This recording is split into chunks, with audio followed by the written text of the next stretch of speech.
used to think ghosts were the scariest thing a house could hold. The idea of spirits trapped between worlds, rattling chains, or crying in the night.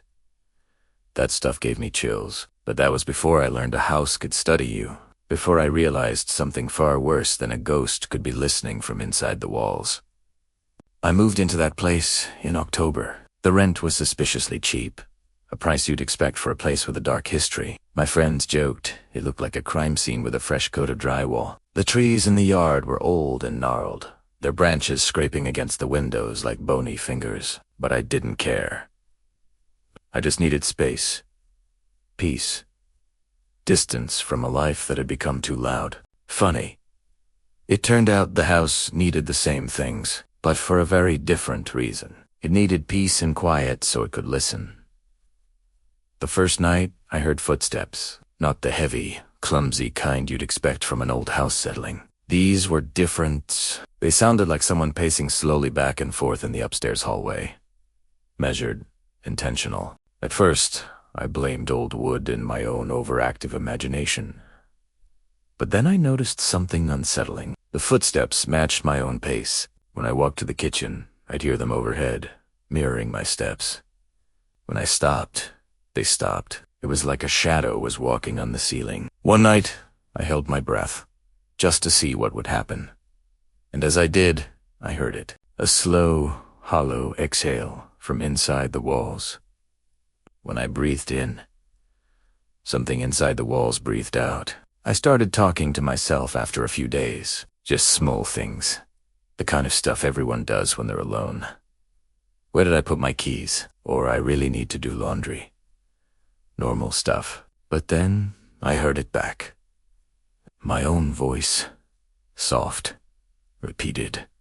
Like an echo that arrived a second too late. I'd be in the living room and mutter something under my breath. And a moment later, I'd hear the exact same words whispered from the dining room. It wasn't a recording. It wasn't an echo. It was a reply. The house was repeating what I said, as if it was practicing. Tasting the words. The first real incident happened about a week, and one morning, I woke up to my voice calling me from the kitchen. It wasn't yelling or screaming. It was just calling my name. Casual. Familiar. Like I would call a friend into a room. I sat up in bed, my heart pounding. I was the only one here. I crept out of my bedroom and down the hall. When I walked into the kitchen, the room was empty. But the cabinets were all open. Every single one. Not thrown open violently, but just open. As if something had been quietly checking where I kept the plates, the glasses, the food. It was taking inventory. It was learning my home. Every day, it got better at mimicking me. The voice became clearer, more confident. The timing got sharper. It learned the little sounds I make without thinking. It learned my dry cough when I wake up. It learned the way I laugh at a stupid video online. It even learned the specific way I say hello when I pick up the phone. Sometimes, late at night, I'd hear it practicing in the basement, repeating my words over and over, getting the inflection just right. My own voice, rehearsing in the dark. It was building a vocabulary. It was building a personality. My personality. Then, one night, I saw it. I woke up suddenly, with that feeling of being watched. I scanned the darkness of my room, and there, in the far corner, was a shape. It was standing perfectly still. It wasn't fully formed. It was blurry, indistinct, shifting like heat haze off asphalt. It was as if the house was trying to build a body out of shadows and dust. And it was starting with my dimensions. It had my height, my shoulders, my general stance. As I stared, frozen, it turned its head toward me, a slow, deliberate movement. But the face wasn't finished yet. It was just suggestions of features, indentations where eyes should be, a smooth spaced for a nose. But the mouth was perfect, and it smiled. It smiled exactly like me. That was it.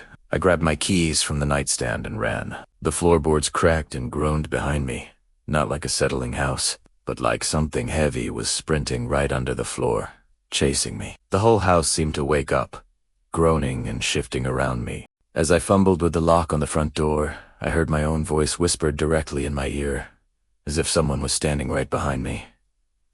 "Don't leave. I'm almost ready."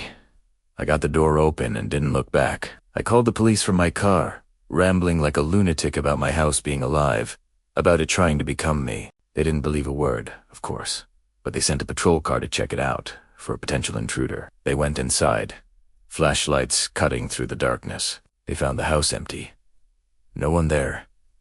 But they did find something else. Inside the walls of the kitchen, they found teeth marks.